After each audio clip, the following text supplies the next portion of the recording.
Halo dan selamat datang kembali. Hari ini kita lanjut ya, kita mau bongkar lagi materi dari buku Mastery, Robert Greene, yang Anda bagikan tempo hari. Iya, betul. Lebih spesifiknya nih, kita fokus ke langkah kedua, yaitu soal strategi-strategi kreatif.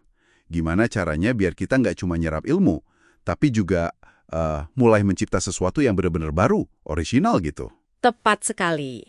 Green kan membedakan ya, ada yang namanya pikiran konvensional. Nah, ini yang cenderung ngulang pola lama aja. Dia kontraskan itu dengan pikiran dimensional. Ini pikiran yang aktif banget ngolah informasi.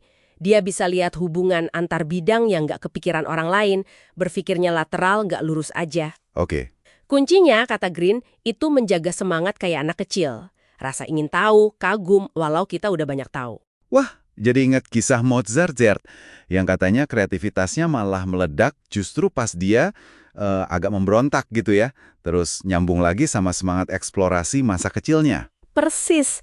Nah, pertanyaannya kan, gimana kita bisa aktifin si pikiran dimensional ini di fase kreatif kita? Ada beberapa strategi inti nih dari Green. Oke, mari kita bedah. Apa yang pertama? Yang paling dasar, fondasinya nih, dia sebut hukum utama dinamika kreatif. Intinya gini, komitmen emosional Anda ke pekerjaan itu bakal kelihatan banget hasilnya. Oh, jadi rasa keterlibatannya itu ya? Banget. Kalau setengah hati ya hasilnya bakal hambar, gitu. Coba aja lihat gimana obsesinya Edison atau Proust. Itu dia nemuin bahan bakar novelnya justru dari mana coba? Dari pengalaman hidupnya ya, yang gagal-gagal itu? Betul, dari kegagalan pribadinya. Intensitas emosi itu, wah, penting banget. Oke. Ini patut Anda renungkan nih. Seberapa dalam sih keterlibatan emosional Anda sama proyek yang lagi dikerjain sekarang? Nah, dari hukum ini, baru deh muncul strategi pertama. Temukan suara otentik Anda. Suara otentik, maksudnya? Ini bukan soal ngikutin apa yang lagi ngetren, tapi bener-bener gali apa sih yang penting buat Anda, yang menggerakkan Anda secara personal.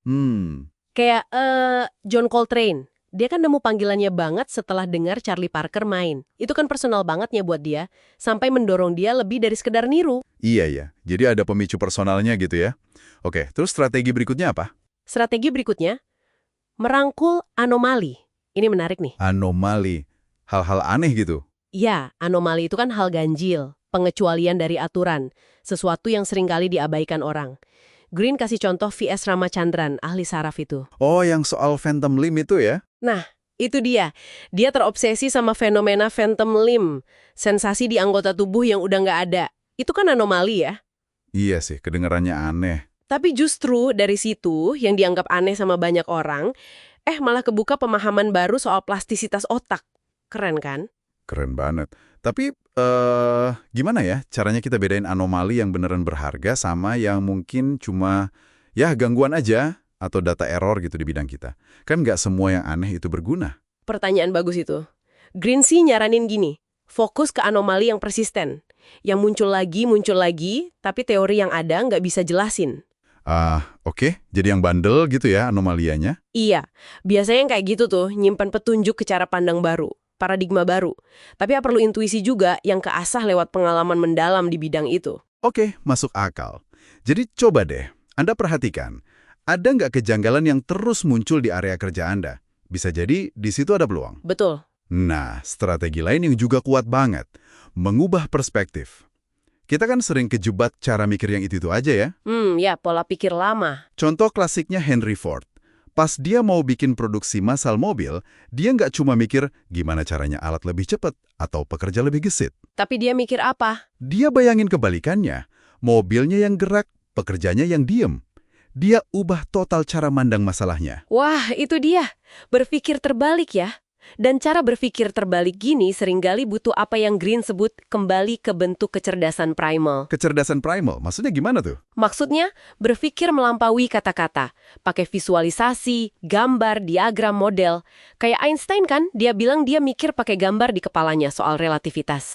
Oh iya ya, bukan cuma rumus berarti. Bukan cuma rumus atau Tesla. Konon dia bisa lihat mesin kerja detail banget di kepalanya sebelum dibuat fisiknya. Green bahkan nekenin pentingnya kerja pakai tangan loh. Merakit gitu, bongkar pasang. Iya, merakit, membongkar. Itu bisa melatih cara berpikir sekuensial, problem solving, ngaktifin bagian otak yang beda.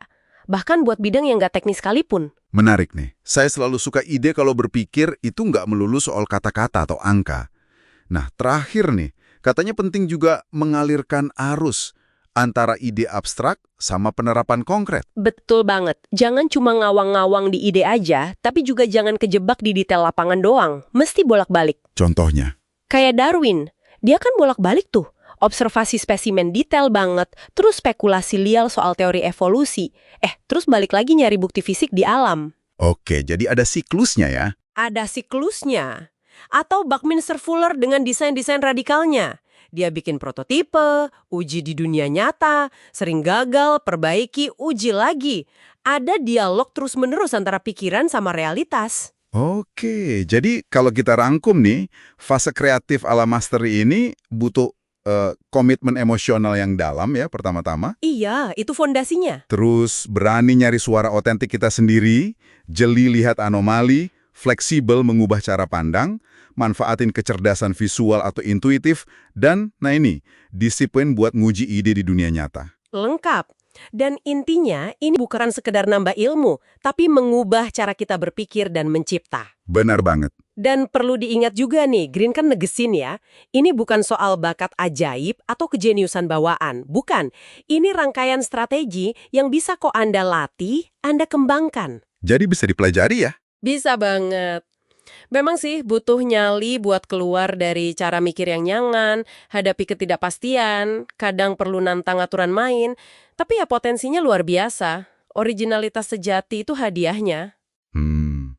Sebagai penutup nih, kita balik lagi ke Proust tadi.